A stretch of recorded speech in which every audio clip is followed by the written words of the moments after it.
Hello everyone, कैसे हो सभी लोग। मैं हूं आपका बात कर भैया और आप सभी का स्वागत है केमिस्ट्री के सेशन में। तो मुझे उम्मीद है सभी लोग घर पर बढ़िया हो और अच्छे तरीके से अपनी पढ़ाई कर रहे हो। सो बच्चों देखो, हमारा जो चैप्टर था halo alkane and hello arene, ये चैप्टर हमारा चल रहा था। अब देखो ऑर्गेनिक केमिस्ट्री स्टार्ट करी तो पढ़ना तो अच्छे तरीके से आई। एंड जो फर्स्ट चैप्टर था जिसमें हमने पहले क्लासिफिकेशन, थोड़ा सा नोमेनक्लेचर एंड हमने देखा था हेलो एल्केन्स कैसे बनाते हैं। आज हम बात करेंगे हमारे सेकंड इंपॉर्टेंट टॉपिक पे, यानी कि हेलो एरीन्स कैसे बनाई जाती है। आज का हमारा मेन टॉपिक ये रहने वाला है और इसके अलावा इनके हम प्रॉपर्टीज के बारे में भी बात करेंगे कि किस टाइप की प्रॉपर्टीज आपको यहाँ देखने को मिलती है। और ध्यान देना, यहाँ से आपके स्पेशली जेईई नीट की अगर आप तैयारी करने वाले हो तो यहाँ से बहुत अच्छे क्वेश्चंस देखने को मिलते हैं। ऑर्डर वाले जो क्वेश्चन होते हैं ना, वो भी इसी आपको टॉपिक से आज देखने को मिलेंगे। तो अच्छे तरीके से देखना, सब कुछ बढ़िया तरीके से। ओके, वीडियो को स्टार्टिंग से लेकर लास्ट तक देखना प्रॉपरली। ओके, कोई डाउट हो तो आप कमेंट्स में या मुझे इंस्टाग्राम आईडी पे बता सकते हो। तो वीडियो को लाइक करके रखना, शेयर कर देना। और चलिए आज के सेशन को स्टार्ट करते हैं। तो अगर बात करें आज के टॉपिक्स पे, तो आज कौन से टॉपिक पढ़ेंगे? हम पढ़ेंगे प्रिपरेशन ऑफ हेलो एरीन्स के बारे में पढ़ेंगे। इसके अलावा nature of carbon halogen bond और फिजिकल प्रॉपर्टीज। आज हम इन सभी टॉपिक्स के बारे में बात करने वाले हैं। ओके, तो चलिए स्टार्ट करते हैं सबसे पहले कि प्रिपरेशन ऑफ हेलो एरीन्स। कि हेलो एरीन्स को बेसिकली आप कैसे बना सकते हो, किन किन तरीके से या किन मॉलिक्यूल्स या कंपाउंड्स का यूज करके हम बना सकते हैं। देखो जैसे हमने हेलो एल्केन्स की बात किया था, अब हेलो एरीन्स की बात करें तो वो तुम्हें पता है क्या होता है ना, कि जब बेंजीन के ऊपर क्या होता है, कोई हेलोजन आ जाता है तो उसको आप हेलो एरीन कहते हो, है ना। जैसा अगर मैं थोड़ा सा रिवाइज कराऊँ आपको, तो हमने ये पढ़ा था कि जैसे बेंजीन है, ये क्या हमारा बेंजीन, और बेंजीन के ऊपर हेलोजन आ जाए, एक्स क्या है, एक्स मैंने बताया था ये एक हेलोजन को रिप्रेजेंट करता है। एक्स करता है, हेलोजन को रिप्रेजेंट करता है, जो कि आपका फ्लोरीन, क्लोरीन, ब्रोमीन या फिर आपके आयोडीन, इनमें से कोई भी एक हो सकता है ना। चार बेसिकली मेरे हेलोजन होते हैं जो मेनली यूज में लिए जाते हैं। ओके, तो हमें करना है कि हमें इतना ही करना है कि बेंजीन पे जो हमारा हाइड्रोजन होता है, आपको पता है बेंजीन पे क्या होता है एक्चुअल में, बेंजीन में जानते हो हाइड्रोजन मेरे पास रहता है। तो मेरा काम क्या है, मेरा काम बस इतना, अगर मुझे हेलो एरीन बनाना है तो बेंजीन में से हाइड्रोजन का मुझे हटाना पड़ेगा और उसकी जगह पे हेलोजन आना चाहिए। कहीं ना कुछ मतलब एक रफ आइडिया अगर बात करें कि क्या प्रोसेस कहीं ना कहीं आप एक्सपेक्ट करोगे इनको बनाने के लिए, तो वो यही रहेगा। लाइक ऑब्वियसली बात है, बेंजीन का कोई ना कोई हाइड्रोजन या बेंजीन पे जो भी ग्रुप है वो हटेगा और उसको हटाकर क्या आ जाएगा, मेरा हेलोजन आ जाएगा। तो इस तरीके से क्या होगा, इस तरीके से बेसिकली मैं अपना हेलो एरीन को बना सकता हूँ। अब देखो दो चीजें, दो ऐसे कंपाउंड्स हैं जिनकी हम यूज करेंगे। ठीक है, एक तो है मेरा कौन सा, हाइड्रोकार्बन की मदद से, और एक है मेरा एमीन की मदद से। इन दो कंपाउंड्स की मदद से हम एक एक करके देखिए किस तरीके से आप हेलो एरीन्स को बनाने वाले। ओके, अब पहले बात करेंगे सबसे पहले हमारे हाइड्रोकार्बन से, कि फ्रॉम हाइड्रोकार्बन आप हाइड्रोकार्बन से कैसे बनाते हो। अब देखो सिंपल बात है कि देखो जब हमने हेलो एल्केन्स बनाए थे तो हाइड्रोकार्बन आप जानते हो नॉर्मली आप चार टाइप के पढ़ते हो, एल्केन, एल्कीन, एल्काइन और बेंजीन, है ना। तो एल्केन, एल्कीन या एल्काइन का यूज हमने कहाँ कर लिया, इन तीनों का यूज हमने किया था हेलो एल्केन्स बनाने के लिए। लेकिन अगर मुझे बनाना है हेलो एरीन्स तो मुझे उसी के जैसे सिमिलर चीज चाहिए होगी, यानी कि मुझे एरीन चाहिए होगा, यानी कि बेंजीन चाहिए होगा। तो यानी हम किस हाइड्रोकार्बन की बात करने वाले हैं, हम बात करेंगे बेंजीन की। हम किसकी बात करने वाले हैं, मेरे बेंजीन कि बेंजीन की मदद से बेसिकली हम कैसे बनाते हैं, जिसका अदर नेम क्या है, इसको एरीन के नाम से भी आप जानते हो। ठीक है, इसलिए आपको क्या बोलते हो, हेलो एरीन, या इसको हेलो बेंजीन भी बोला जाएगा। ठीक है, तो ये चीज़ है।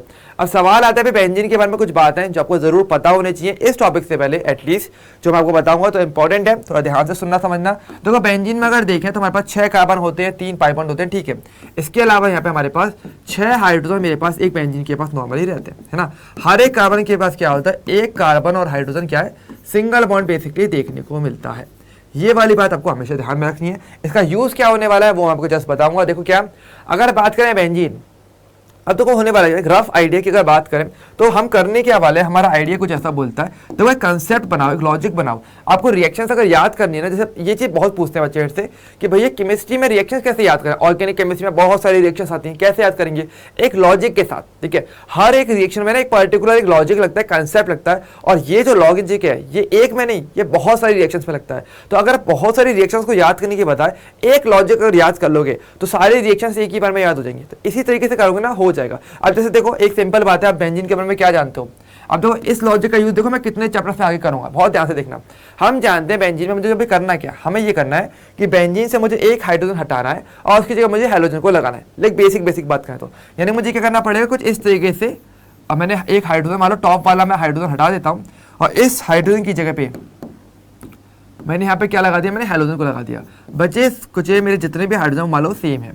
ठीक है, लेकिन मुझे करना तो इतना ही है ना, मुझे बस इतना करना है कि वहां से एक हाइड्रोजन हटा करके मुझे उसकी जगह पर हेलोजन लगाना है। इतना काम करना है। यानी होने वाला क्या है, तो मैं पूछूं कि किस टाइप की रिएक्शन यहाँ पे देखने को मिलने वाली है, यानी एक के आ जाने की वजह से दूसरे का चले जाना, क्या बोलते हैं इसको बोला जाता है सब्स्टिट्यूशन रिएक्शन, है ना। ये क्या मेरा सब्स्टिट्यूशन रिएक्शन है, बिल्कुल सही बात है। यहाँ पे क्या हुआ कि हेलोजन जो है वो असल में आया बाहर से और उसने इस हाइड्रोजन को सब्स्टिट्यूट कर दिया, खुद आकर के बैठ गया। यानी मैं बोलूँ कि किस टाइप के रिएक्शन हम बात करने वाले हैं, तो रिएक्शन मेरी कौन सी है, रिएक्शन है मेरी सब्स्टिट्यूशन रिएक्शन, सब्स्टिट्यूशन रिएक्शन, है ना। सब्स्टिट्यूशन रिएक्शन कहा जाएगा बिल्कुल इसे, है ना। अच्छा देखो एक चीज और आपको पता होगा, हाइड्रोजन पे अगर बात करें तो नॉर्मली प्लस चार्ज होता है ना। अगर मैं बात करूं चार्ज के हिसाब से थोड़ा सा, तो हाइड्रोजन पे प्लस चार्ज है, तो आपको सिंपल बात है कि जो सिमिलर चीजें होती हैं वही दूसरे को आपको सब्स्टिट्यूट करेंगी। यानी प्लस अगर होगा हाइड्रोजन पे तो प्लस अगर जाएगा तो जो आएगा उस पर भी प्लस होगा, यानी कि एक पॉजिटिव चार्ज वाला आयन एक दूसरे पॉजिटिव चार्ज वाले आयन को सब्स्टिट्यूट करता है ना। और इसी तरीके से नेगेटिव चार्ज वाला आयन एक दूसरे नेगेटिव चार्ज वाले आयन को सब्स्टिट्यूट करता है ना। ऐसा तो होगा नहीं कि प्लस माइनस को सब्स्टिट्यूट कर दे, ऐसा तो होने वाला नहीं है, तो वही वाली चीज है। यानी कि जो मेरा हेलोजन आया होगा उस पर भी प्लस चार्ज होगा, उस हेलोजन प्लस चार्ज वाले आयन ने अपने H प्लस आयन को हटाया, है ना, ये वाली चीज है। अब तो यहाँ पे ध्यान देना इंपॉर्टेंट क्या है, प्लस चार्ज का मीनिंग क्या है, जिस पर भी रहता है प्लस चार्ज उसको कहा जाता है इलेक्ट्रोफाइल, है ना, क्योंकि उसको इलेक्ट्रॉन चाहिए। इलेक्ट्रोफाइल का मतलब क्या होता है, जिसको इलेक्ट्रॉन की रिक्वायरमेंट होती है। तो प्लस चार्ज वाले ने दूसरे प्लस चार्ज वाले को, यानी एक इलेक्ट्रोफाइल ने दूसरे इलेक्ट्रोफाइल को सब्स्टिट्यूट किया है। तो अगर पूरा नाम अगर मैं कहूं तो इसको क्या बोलेंगे, तो इसका बोला जाता है इलेक्ट्रोफिलिक,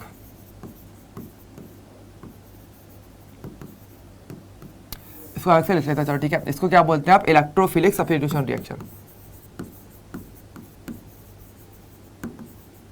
तो इसको पूरा नाम बोला जाता है इलेक्ट्रोफिलिक सब्स्टिट्यूशन रिएक्शन। यानी एक इलेक्ट्रोफाइल जब दूसरे इलेक्ट्रोफाइल को सब्स्टिट्यूट करता है तो उसको इलेक्ट्रोफिलिक सब्स्टिट्यूशन रिएक्शन कहा जाता है। और मैं बता देता हूं बेंजीन जो होता है वो मोस्टली तौर पे इलेक्ट्रोफिलिक सब्स्टिट्यूशन रिएक्शन को ही शो करता है, क्योंकि उस पर हाइड्रोजन है जो कि H प्लस के फॉर्म में रहता है। तो H प्लस जाएगा, कोई इलेक्ट्रोफाइल जाएगा तो क्या बनेगा, उसकी जगह पर दूसरा इलेक्ट्रोफाइल आएगा, यानी कि इलेक्ट्रोफिलिक सब्स्टिट्यूशन रिएक्शन मेरे बेंजीन शो करते हैं। तो ध्यान रखना, और ये जो ऐसी रिएक्शन है जो सिर्फ इस चैप्टर में नहीं बल्कि आगे के और चैप्टर्स में भी देखने को मिलेंगी, ओके। और इसी सेम रिएक्शन का नाम मैं आगे भी यूज में लेने वाला हूँ, ठीक है। जब हम हेलो एरीज की प्रॉपर्टीज पढ़ेंगे ना तो उसमें भी हम इसकी बात फिर से करेंगे। तो मैं चाहूंगा कि अब ये वाला पार्ट अभी अच्छे से कर लो, कि ये मेन कंसेप्ट है। ध्यान रखना, कंसेप्ट एक ही होता है, अप्लाई हर जगह होने वाला है, इसलिए कंसेप्ट जब बताया जाए तो अच्छे से सुनना समझना है, ओके। अब देखो कंसेप्ट तो आप सभी ने समझ लिया होगा, अब रिएक्शन की थोड़ी सी बात करते हैं। तो रिएक्शन क्या है, रिएक्शन बहुत ही सिंपल होती है। अब देखो कंसेप्ट के बेस पे रिएक्शन क्या है, होता क्या है कि मेरे पास जो बेंजीन है, गोले में भी दिखा सकता हूं मैं इसे,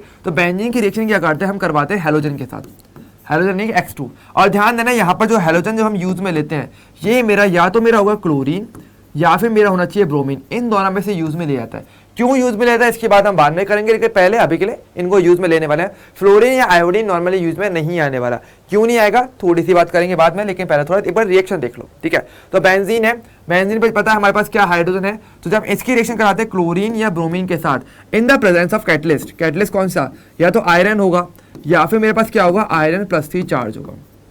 इनमें से या तो आयरन कैटलिस्ट होगा या फिर आयरन प्लस 3 चार्ज का कोई कंपाउंड होगा जो कैटलिस्ट हो सकता है, जैसे कि आपका FeCl3 हो सकता है या फिर आपका FeBr3 हो सकता है, ठीक है। इनमें से कोई ना कोई एक होना चाहिए, ठीक है। और साथ में अभी रिएक्शन जो होती है वो डार्क रूम में होती है, डार्क रूम में, ठीक है। ध्यान, अंधेरे में बेसिकली रिएक्शन देखने को मिलती है, ओके। ये बेसिकली क्या टर्म्स एंड कंडीशन, तो वही ना टर्म्स एंड कंडीशन कहाँ पे रखी जाती है, हमेशा एरो पे रखी जाती है ना।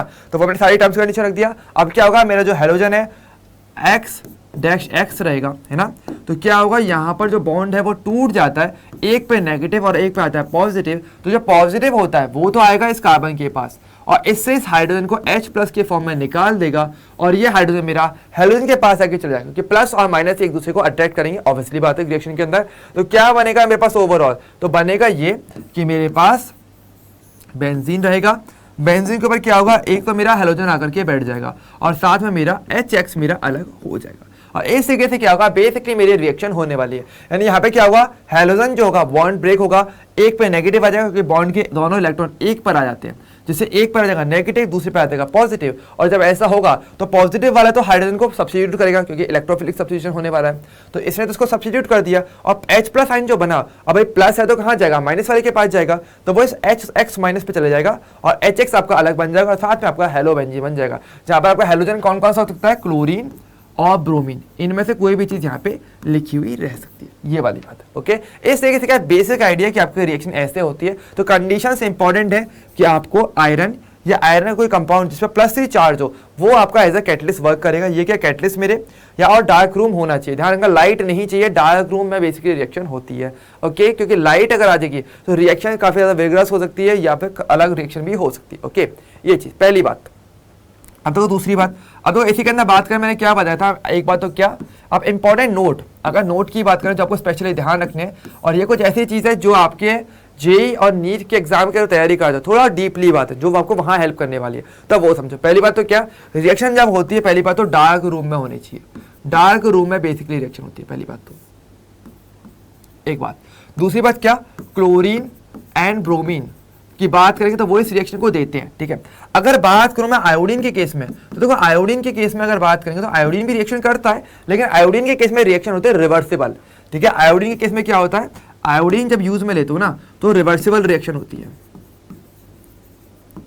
Reversible reaction. अब कैसे रिवर्सिबल होती है ये समझो। देखो रिएक्शन क्या होनी, रिएक्शन तो बिल्कुल सेम होगी। आयोडीन के केस में क्या होता है, आयोडीन के केस में ये होता है कि मेरा वही सेम बेंजीन है, बेंजीन किससे रिएक्शन करेगा, आयोडीन के साथ, और क्या होगा, वही सेम बात होगा कि आपके पास कोई ना कोई कैटलिस्ट होगा आयरन का, और साथ में डार्क रूम मान लो आप ले लेते हो। ठीक है, डार्क रूम में आप रिएक्शन करवा रहे हो, ठीक है, सिंपल बात है, कोई प्रॉब्लम नहीं है।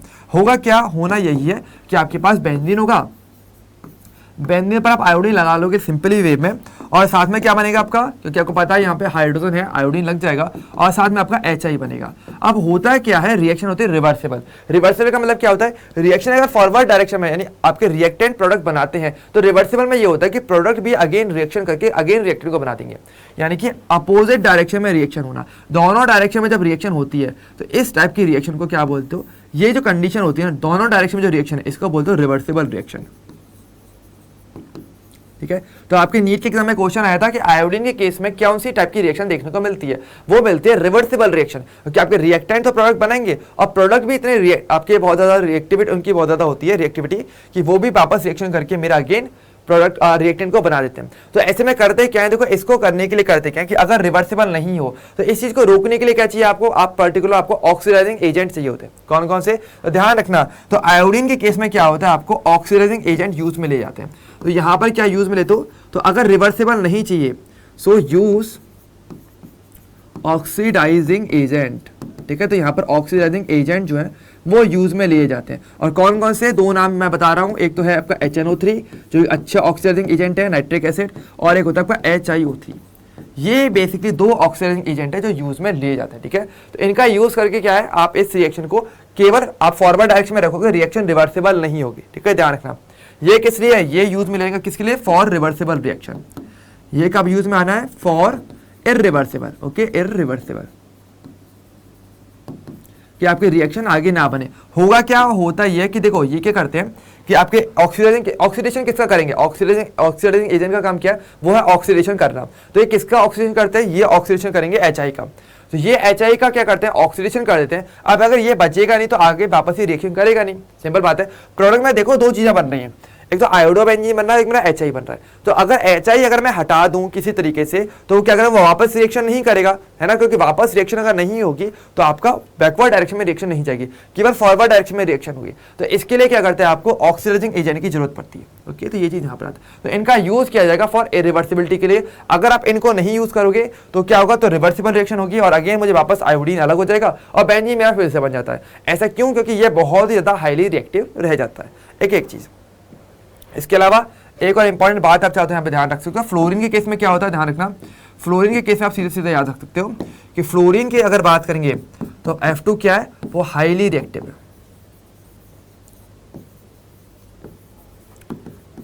F2 क्या होता है, आपका फ्लोरीन जो है बहुत ही ज्यादा हाई रिएक्टिव होता है, तो वो बेसिकली क्या है, इस रिएक्शन को हम नहीं करवाते। ओके, ये वाली चीज है।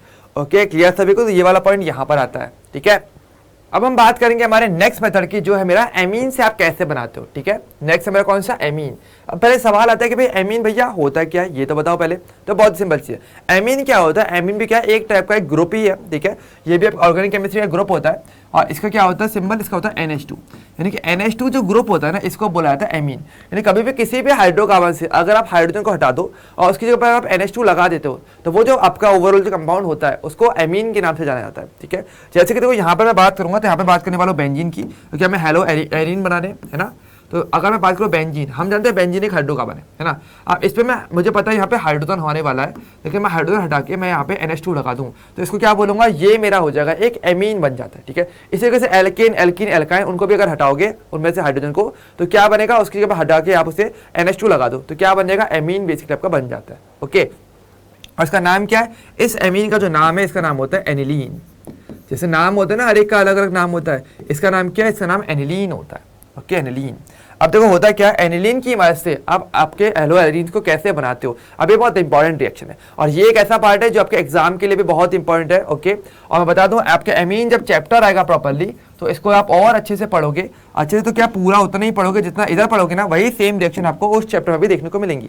ओके, तो इसलिए इंपॉर्टेंट रहेगा कि इसको अभी अच्छे से क्लियर रखना, हर एक चीज जब जहां पर आए आनी चाहिए। देखो ध्यान रखना, ऑर्गेनिक केमिस्ट्री में आप ये बहुत देखने वाले हो कि जो रिएक्शन आपने एक चैप्टर पढ़ी है, वही रिएक्शन आप आगे जाके दूसरे चैप्टर में भी पढ़ोगे, तो और हूबहू रिएक्शन, कहीं कोई चेंज नहीं आएगा। तो इसलिए आपको हर एक चीज को ऑन द स्पॉट अच्छे तरीके से पढ़ लेना है। ठीक है, अब जैसे देखो एनिलीन की अगर बात करें, तो एनिलीन की एक रिएक्शन होती है जो बहुत इंपॉर्टेंट है, जिससे आप हेलो एरीन्स को बनाते हो। तो एक बहुत इंपॉर्टेंट कंपाउंड इसका इंपॉर्टेंट रहता है, जो इसकी मदद से आप ऑलमोस्ट जितने भी एरोमेटिक कंपाउंड्स हैं उन सभी को कहीं ना कहीं बना सकते हो। तो एक एक करके हम उनकी बातें करेंगे। ठीक है, तो एनिलीन में देखो क्या होता है, एनिलीन की रिएक्शन क्या कराते हैं, जब इसकी रिएक्शन करवाई जाती है NaNO2 यानी सोडियम नाइट्रेट और आपके HCl के साथ। ठीक है, NaNO2 और HCl का जो मिक्सचर होता है, इसके साथ इसकी रिएक्शन करवाई जाती है, और 0 to 5 डिग्री सेल्सियस टेम्परेचर, यानी कि बहुत ही कोल्ड टेम्परेचर पे, यानी कोल्ड टेम्परेचर आप कह सकते हो, बहुत ठंडा टेम्परेचर है बेसिकली, रिएक्शन करवाई जाती है, जिसमें आपका कोल्ड टेम्परेचर होना चाहिए, 0 to 5 डिग्री सेल्सियस का टेम्परेचर, कोल्ड कंडीशन बेसिकली होना चाहिए, और Na2 और HCl। ठीक है, और ये दोनों क्या करते हैं, आपस में जिनकी रिएक्शन होती है, तो ये आपस में रिएक्शन करके क्या बनाते हैं, ये बनाते हैं आपका HNO2 नाइट्रस एसिड।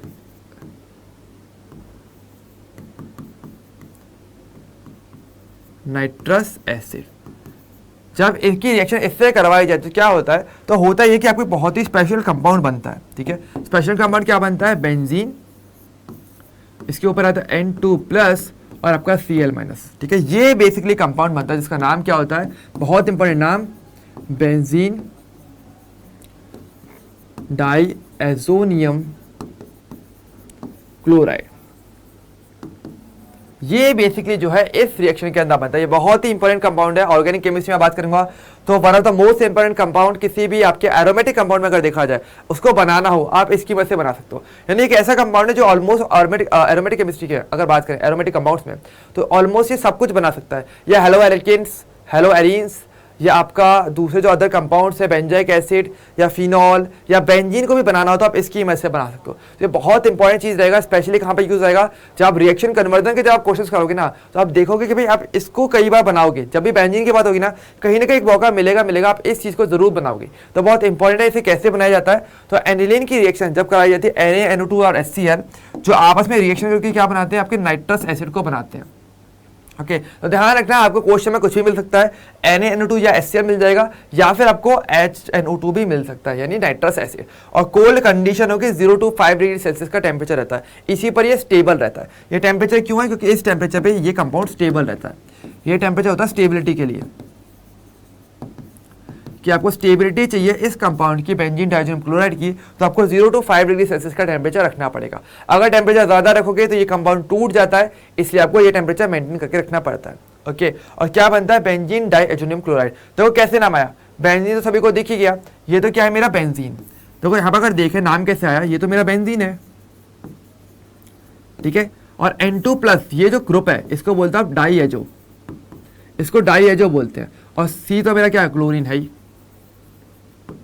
ठीक है, तो इस तरीके से बेसिकली नाम आया बेंजीन डाइएज़ोनियम क्लोराइड। ओके, तो ये बेसिकली नाम है, जिसका शॉर्ट नॉर्म कई बार BDC भी से कहा जाता है। ठीक है, BDC या BDAC। ओके, इसके अलग अलग शॉर्ट फॉर्म के नाम भी चलते हैं। ठीक है, शॉर्ट फॉर्म ध्यान रखना, इसको BDC कभी कभार क्या आपको बुक में देखोगे तो BDC भी लिखा मिलेगा, BDC, ओके, या फिर इसे BDAC, benzene diazonium chloride, ठीक है, ऐसे करके भी बोला जाता है, ठीक है। तो ध्यान रखना शॉर्ट फॉर्म क्या है, कई बार आपको बुक्स में देखने को मिलेगा, तो इससे कंफ्यूज नहीं होना कि भाई शॉर्ट फॉर्म दे देता पता नहीं चले, पता होना चाहिए, इंपॉर्टेंट रहता है, ओके। तो ये आपके लिए क्या है, आपका बेंजीन डाइएजोनियम क्लोराइड। अब इसकी मदद से देखो क्या है, अपने हेलो एरीन्स को बनाएंगे कैसे, देखो ध्यान दो, क्या होता है कि आपके पास जो बेंजीन डाइएजोनियम क्लोराइड है N2+ और Cl-, जब इसकी रिएक्शन करवाई जाती है किसके साथ, कॉपर सॉल्ट के साथ, जैसे कि अगर मैं इसकी रिएक्शन करवाता हूँ कॉपर सॉल्ट के साथ Cu2Cl2, या फिर मेरे पास क्या हो Cu2Br2, इनमें से कोई एक हो, ठीक है, क्योंकि क्लोरीन और ब्रोमीन की बात करेंगे यहाँ पे, और साथ में क्या हो HCl, और यहाँ पर क्या हो HBr हो। सिंपल बात है भाई, क्लोरीन की बात करेंगे तो आपको क्लोरीन वाली चीज़ें लेनी पड़ेंगी, ब्रोमीन की बात करोगे तो ब्रोमीन वाले कंपाउंड सबको लेने पड़ेंगे। और जब रिएक्शन करवाई जाती है तो क्या बनता है मेरा, सिंपली ये होता है कि मेरा जो बेंजीन होता है उस पर ये जो ऊपर का जो ग्रुप है ना, ये पूरी तरीके से मेरा टूट करके अलग हो जाएगा, ये तो मेरा अलग हो जाएगा, और साथ में मेरा जो क्लोरीन है, जो ब्रोमीन है, वो रिस्पेक्टिवली यहाँ पर आकर के बैठ जाता है, यानी यहाँ पर या तो क्लोरीन या फिर मेरा ब्रोमीन आकर के बैठ जाएगा, और साथ में मेरे देखो क्या मिलेगा, N2 गैस प्लस आपको HCl, और साथ में आपको N2 गैस मिलती है, एंड साथ में आपको HCl भी मिलता है, ठीक है। ये बेसिकली बात है। तो इस टाइप से क्या है, बेसिकली आपकी रिएक्शन होती है। तो ध्यान रखना होने वाला क्या है, देखो होता ही है कि बेंजीन के ऊपर सिंपली जो HCl का जो क्लोरीन है या HBr का जो ब्रोमीन है वो तो आकर के बैठ जाएगा सिंपली, ये तो क्लोरीन या ब्रोमीन तो आपके बेंजीन पे आकर के बैठ जाते हैं। अब देखो साथ में क्या होता है, जो नाइट्रोजन गैस है ना, वो जहाँ पे देखो N2+, तो N2 तो क्या होगा, वो अलग नाइट्रोजन गैस के रूप में अलग हो जाता है, ठीक है, और साथ में क्लोरीन जो है वो हाइड्रोजन के साथ रिएक्ट करके HCl बना के अलग हो जाता है। तो बहुत इंपॉर्टेंट है, ध्यान रखना कौन सी गैस यहाँ पे एमिट होती है। एक बार क्वेश्चन ऐसा आया था नीट में कि आपके पास क्या पूछा गया था कि जब बेंजीन डाइएजोनियम क्लोराइड की रिएक्शन करवाई जाती है आपकी कॉपर सॉल्ट के साथ, तो कौन सी गैस रिलीज होती है, उसका आपको एटॉमिक मास बताना है। तो क्या आंसर होगा, नाइट्रोजन गैस बेसिकली आपकी रिलीज होती है जिसका एटॉमिक मास 28 AMU का होता है, ओके। तो इस तरह से क्वेश्चन आपके नीट में एक बार आया हुआ था। तो रिएक्शन यही थी, ठीक है, बहुत सिंपल रिएक्शन थी, बस थोड़ा सा घुमा के बोला था। इसे ध्यान रखना कौन सी गैस रिलीज होती है, ओके, बहुत इंपॉर्टेंट है कि नाइट्रोजन गैस रिलीज होती है, ओके, इंपॉर्टेंट चीज। HCl के बारे में नहीं पूछेगा कौन सा एसिड, नहीं, गैस के बारे में जरूर पूछेगा कि नाइट्रोजन गैस एमिट होती है, ओके, ध्यान रखना ये इंपॉर्टेंट आपके लिए, ठीक है। और इस रिएक्शन का नाम क्या है, इस रिएक्शन का तो नेम रिएक्शन है, इसका नाम होता है सैंड मेयर रिएक्शन। इसका नाम क्या है, इसका नाम है सैंड मेयर रिएक्शन।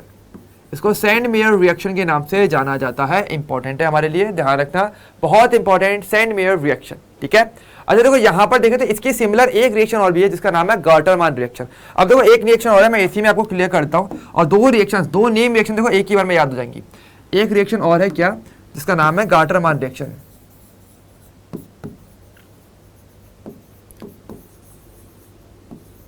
और वो रिएक्शन बिल्कुल इसके सिमिलर है। देखो ये तो आपकी फर्स्ट रिएक्शन है। एक सेकंड रिएक्शन होती है गार्टरमान रिएक्शन, उसमें भी क्या होता है, बिल्कुल सेम चीज होती है, बेंजीन डाइएजोनियम क्लोराइड ही है, इससे आपके क्लोरोबेंजीन या ब्रोमोबेंजीन ही बनेंगे। बस इतना सा फर्क आता है कि कॉपर सॉल्ट की जगह पर आप कॉपर पाउडर का यूज करते हो। यानी यहाँ पर क्या होता है, एक बार जरा देख लो, जैसे देखो यहाँ पर क्या यूज में आ, यहाँ पर देखो क्या यूज में आ रहा है, मेरे सैंड मेयर में मेरे कॉपर सॉल्ट आ रहे हैं ना, कॉपर सॉल्ट बेसिकली यूज में आ रहे हैं, ठीक है। लेकिन क्या होता है यहाँ पर गार्टरमान में क्या होता है, सेम रिएक्शन होगी, बस आप कॉपर पाउडर यूज में लेने वाले हो और कुछ नहीं, कॉपर सॉल्ट की जगह पर कॉपर पाउडर ले लोगे तो सेम रिएक्शन होगी, बस आपको उसे क्या नाम दोगे, गार्टरमान रिएक्शन, सिर्फ नाम बदलेगा, बाकी सब चीज सेम है। यानी कि इसे लिखना चाहें तो इसे लिख भी सकते हैं, यानी कि तो जो सेकेंड रिएक्शन है जो मेरी गार्टरमान रिएक्शन, अब देखो इसको रिएक्शन लिखने का तरीका बिल्कुल सेम है, ओके, बिल्कुल सेम रिएक्शन होगी। गार्टरमान में क्या होता है, गार्टरमान रिएक्शन में ये होता है कि आपके पास वही सेम बात है, बेंजीन डाइएजोनियम क्लोराइड यानी बेंजीन के ऊपर N2+ और आपका Cl-, और रिएक्शन कैसे करेगा, रिएक्शन करेगा कॉपर पाउडर के साथ। कॉपर पाउडर यहाँ पे क्या करेगा, हमारे कैटलिस्ट की तरह वर्क करेगा, और साथ में क्या होगा HCl, या फिर मेरे पास क्या होगा HBr, डिपेंड करेगा कि मुझे क्लोरोबेंजीन बनाना है कि ब्रोमोबेंजीन बनाना है।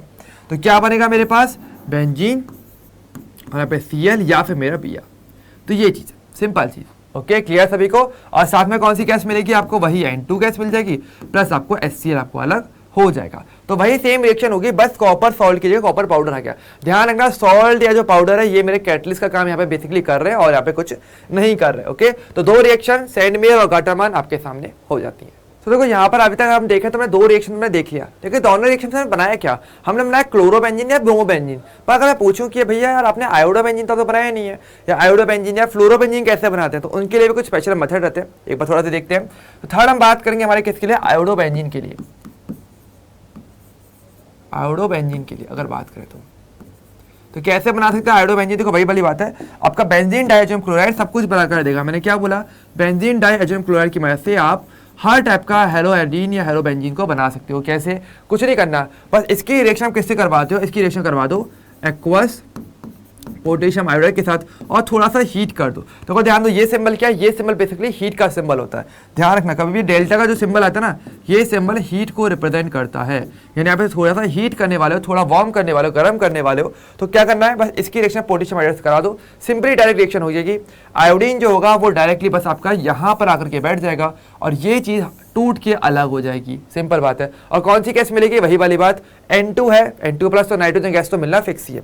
यानी कि अगर बात करें तो यहाँ मेरा क्या बनेगा, मेरा बन जाएगा बेंजीन और उसके ऊपर आ जाएगा आयोडीन प्लस साथ में बन जाएगा आपको N2 गैस प्लस आपको KCl आपको अलग मिल जाता है, ठीक है। कि पोटेशियम है, पोटेशियम क्लोरीन से जुड़ जाएगा तो मेरा KCl बन जाएगा। वही सेम बात है, मेन प्रोडक्ट देखो, मेन प्रोडक्ट याद रखना, अदर जो साइड प्रोडक्ट बनते हैं वो अकॉर्डिंगली बना ले करो खुद से, बहुत ईजी हो जाता है। क्योंकि देखो मेन प्रोडक्ट याद करना, अब मैं पूछूं कौन सी गैस मिलेगी, ऑटोमेटिकली बात है नाइट्रोजन गैस ही मिल सकती है, ऑप्शन ही वही है।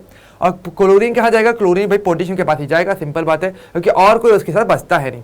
ध्यान रखना कभी भी किसी रिएक्शन में ऐसा नहीं होता कि कोई आयन अकेला रह जाए, ऐसा कभी नहीं होता। आयन हमेशा कभी भी अकेला नहीं रहता, वो हमेशा किसी न किसी दूसरे आयन से जुड़ेगा ही जुड़ेगा। किसी प्लस होगा तो उसमें माइनस से जुड़ेगा, माइनस वाला है तो प्लस से आकर के जुड़ेगा, लेकिन जुड़ेगा जरूर। ओके, ये चीज, तो इस तरीके से आप अपना आयोडीन बेंजीन को बना सकते हो। नेक्स्ट अब हम बात करेंगे हमारे फ्लोरोबेंजीन को कैसे बनाया जाता है, ठीक है। तो बहुत ही सिंपल तरीका है, देखो क्या होता है हमारे पास, वही सेम बात, बेंजीन डाइएजोनियम क्लोराइड यहाँ पर भी यूज आएगा। तो बेंजीन के ऊपर N2 प्लस और Cl minus, benzene diazonium chloride हो गया। अब इसकी रिएक्शन कैसे करवाते हैं, इसकी रिएक्शन करवाते हैं HbF4 के साथ। किसके साथ रिएक्शन करवाते हैं, HbF4, जिसका नाम है हाइड्रोबोरोफ्लोरेट, जिसका नाम है, इसकी रिएक्शन करवाते हैं इसके साथ, या हाइड्रोबोरो टेट्राफ्लोरेट भी इसका नाम कहा जाता है, ठीक है।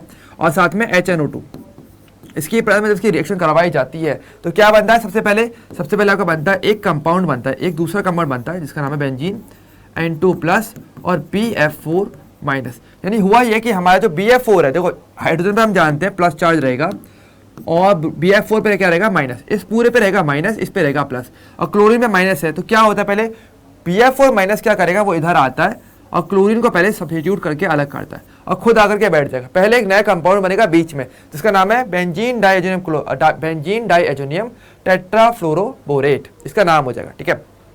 और जब इसको कुछ नहीं करना, अब इसको कर दो हीट। जैसे ही इसको हीट किया जाता है, BF4 माइनस में से एक फ्लोरीन निकलेगा और वो आपके बेंजीन पे आकर के बैठ जाएगा। यानी क्या बन जाएगा मेरा, डायरेक्टली बेंजीन और उस पर मेरा क्या आ जाएगा, फ्लोरीन आ जाएगा, और साथ में मेरी N2 गैस और प्लस साथ में क्या हो जाएगा, BF3। ओके, देखो एक फ्लोरीन तो आपको यहाँ पर आके बैठ गया बेंजीन पे, नाइट्रोजन गैस अलग होनी है वो तो फिक्स है, और साथ में 3 फ्लोरीन बचे, क्या बन जाएगा, BF3, तो वो आपका अलग हो जाएगा। तो इस तरीके से क्या आपका फ्लोरोबेंजीन इस रिएक्शन के अंदर बनता है, और इसका नाम क्या है, इसका नाम है बॉल-शीमान रिएक्शन। देखो ये भी एक नेम रिएक्शन है, इसका नाम क्या होता है, इसका नाम है बॉल-शीमान रिएक्शन, बॉल-शीमान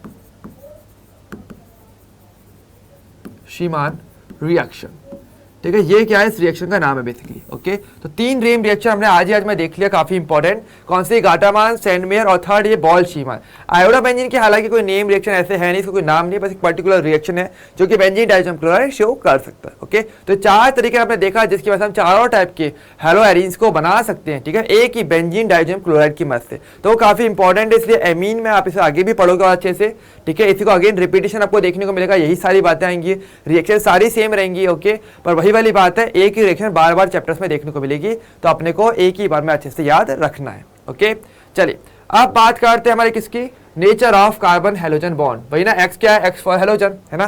तो देखो सिंपल बात है, बहुत ही बेसिक बात हमें बताई गई है कि कार्बन है और हेलोजन है, तो हम ये बात जानते हैं कि भाई हेलोजन की जो इलेक्ट्रोनेगेटिविटी है वो ज्यादा होती है ना। ये हम क्या जानते हैं, हम ये जानते हैं कि ये मोर इलेक्ट्रोनेगेटिव होता है ना, ये मोर इलेक्ट्रोनेगेटिव होता है बजाय मेरे कार्बन की तुलना में, है ना। तो क्या होगा, सिंपल बात है, जिसकी इलेक्ट्रोनेगेटिविटी ज्यादा होती है वो बॉन्ड के इन इलेक्ट्रॉन्स को क्या करता है, अपनी तरफ अट्रैक्ट करने का काम करेगा, यानी इस तरफ। और जिस तरफ इलेक्ट्रॉन जाएंगे, तो हम जानते हैं इलेक्ट्रॉन के बारे में हम क्या जानते हैं, इलेक्ट्रॉन पे होता है क्या, निगेटिव चार्ज, अब सिंपल बात है भाई, जिस डायरेक्शन में इलेक्ट्रॉन जाएगा उस डायरेक्शन में नेगेटिव चार्ज भी आना चाहिए। यानी कि अगर इलेक्ट्रॉन मेरे हैलोजन की तरफ जाएंगे तो कहीं ना कहीं हैलोजन पे क्या हो जाएगा, नेगेटिव चार्ज आएगा। तो उसको क्या बोलते हैं, इसको बोलेंगे पार्शियली नेगेटिव। और इस रेस्पेक्ट में देखें ये नेगेटिव हो रहा है तो दूसरा वाला क्या हो जाएगा, पॉजिटिव हो जाएगा, अपोजिट सीन, पार्शियली पॉजिटिव। ध्यान रखना ये जो सिंबल है ये सिंबल होता है पार्शियल का, ये पार्शियल को रिप्रेजेंट कर, पार्शियल मतलब थोड़ा सा, मतलब कुछ नेगेटिव चार्ज इधर ज्यादा आ जाएगा और इस पर कुछ पॉजिटिव चार्ज उसके रेस्पेक्ट में बन जाएगा। तो ये चीज बेसिकली देखने को मिलती है। और ऐसी कंडीशन में क्या बोलते हो, जब आपको पता है पॉजिटिव और नेगेटिव चार्ज एक पर्टिकुलर डिस्टेंस पर आ जाते हैं तो इसको बोला जाता है डाइपोल। तो यहाँ पर क्या है, तो इस बॉन्ड के अंदर आपको डाइपोल देखने को मिलता है। तो बॉन्ड क्या होता है, तो बॉन्ड को बोला जाता है पोलर बॉन्ड। तो ऐसा बॉन्ड को आप पोलर बॉन्ड कहते हो।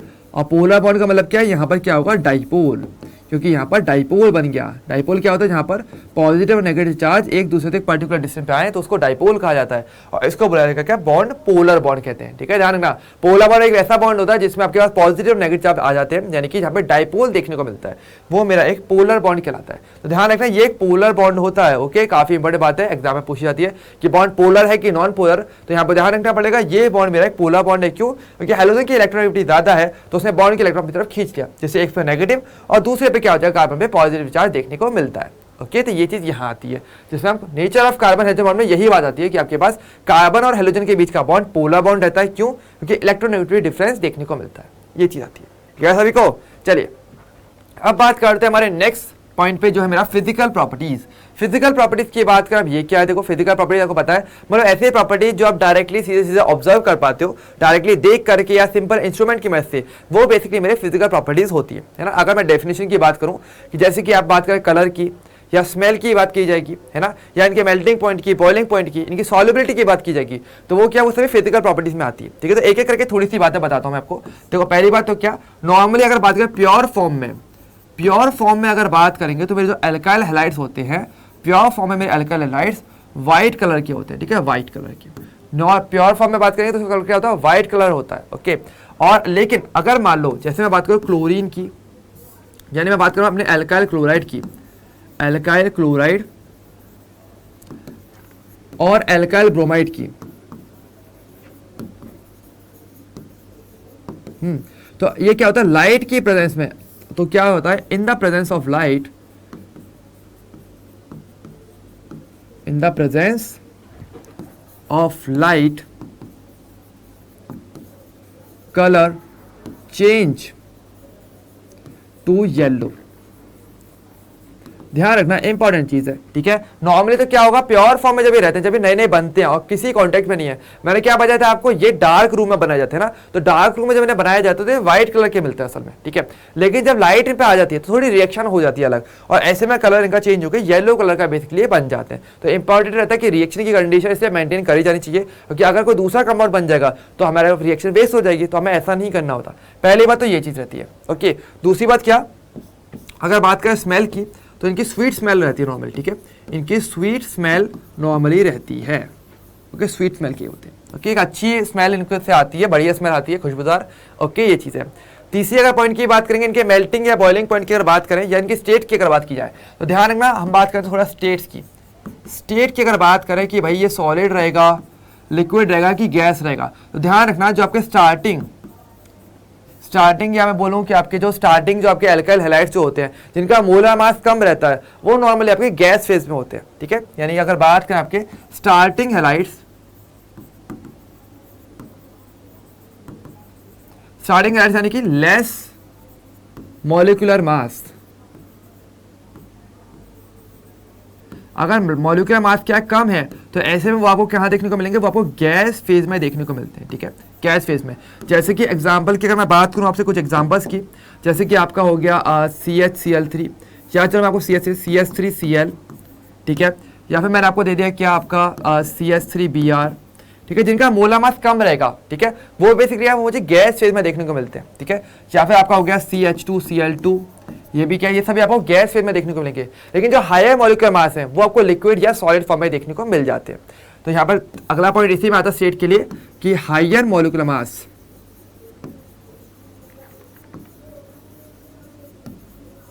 जो हायर मॉलिक्यूलर मास जिनका रहेगा वो आपके या तो लिक्विड में रहेंगे या फिर क्या रहेंगे आपके सॉलिड फेज में देखने को मिलते हैं। ओके, ये चीज़ है,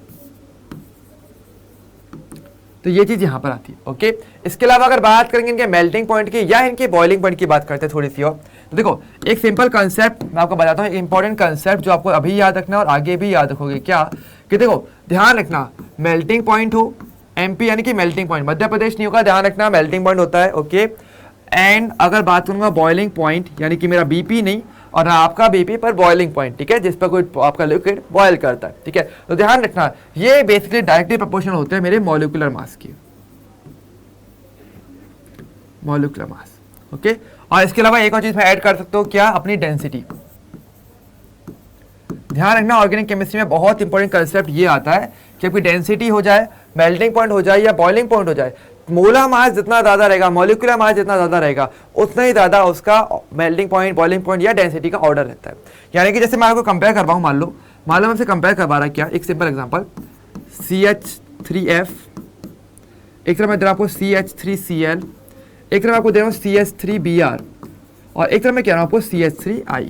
और मैं कहूँ कि भाई इनका आपको मेल्टिंग पॉइंट या बॉइलिंग पॉइंट का आपको ऑर्डर बताना है, तो सिंपल बात है, क्या देखोगे, बस आपको मोलिकुलर मास देखना है, जिसका मॉलिक्यूलर मास ज्यादा रहेगा उसके लिए वो वैल्यू भी ज्यादा रहेगी। यानी कि अगर मैं ऑर्डर पूछ रहा हूँ, सबसे ज्यादा किसका होगा, आयोडीन का सबसे ज्यादा मास रहता है, तो ये ऑर्डर निकल के आता है। ये क्या आपका मेल्टिंग पॉइंट या बॉइलिंग पॉइंट का या डेंसिटी का ऑर्डर एक ही बार में याद हो जाता है, ठीक है। तो एक सिंगल कंसेप्ट है, बस इतना ही आपको याद रखना है और इससे अपना काम हो जाएगा बहुत ही आराम से। ओके, और ये क्वेश्चन आपके एग्जाम में पूछे जाते हैं, ध्यान रखना, मेल्टिंग पॉइंट, बॉइलिंग पॉइंट या डेंसिटी के जो ऑर्डर होते हैं ये आपके जेईई नीट में बहुत बार पूछे जाते हैं, इसलिए इंपॉर्टेंट है मेन कंसेप्ट का पता होना, और ये कंसेप्ट ऑर्गेनिक केमिस्ट्री के अदर चैप्टर्स में भी लगेगा, ठीक है। इसलिए बहुत अच्छा रहेगा कि इस पार्ट को आप अच्छे तरीके से इस कॉन्सेप्ट को ध्यान रखो।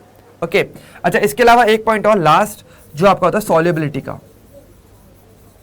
तो सॉल्युबिलिटी के लिए आपको पता है, एक सिंगल लाइन आप पढ़ा है आपने कि लाइक डिसॉल्व लाइक, है ना, ये हम जानते हैं। आप देखो मेरा क्या है, एक ऑर्गेनिक कंपाउंड है, तो यानी सिंपल बात है भाई, ऑर्गेनिक कंपाउंड जो होंगे मेरे वो वाटर में कम सॉल्युबल होंगे, है ना, और किस में ज्यादा सॉल्युबल होंगे, मेरे ऑर्गेनिक कंपाउंड या मेरे ऑर्गेनिक सॉल्वेंट में ज्यादा सॉल्युबल होते हैं। यानी ध्यान रखना वाटर में ये लेस सॉल्युबल है। ओके, बस ये बात आपको ध्यान रखनी है, क्या, लेस सॉल्युबल इन वाटर, और किसमें ज्यादा सॉल्युबल है, मोर सॉल्युबल, किसमें होंगे मेरे, मोर सॉल्युबल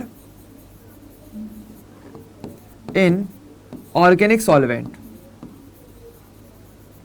ऑर्गेनिक सॉल्वेंट, ठीक है, ये चीज है। तो आपके जो ऑर्गेनिक सॉल्वेंट है उनमें ज्यादा सॉल्युबल रहेंगे बजाय मेरे वाटर के, क्योंकि सिंपल बात है, like dissolve like, solubility chapter solution में जो हमारे पढ़ते हैं वो ये चीज आती है कि भाई जो एक जैसे सिमिलरिटी की जो प्रॉपर्टीज होती हैं जिन कंपाउंड्स की, वो एक दूसरे में ज्यादा डिसॉल्व होना प्रेफर करते हैं बजाय किसी दूसरे के, वही ना, तो ये चीज आपकी यहाँ पर आती है। ओके, क्लियर सभी को ये वाला पार्ट अच्छे तरीके से।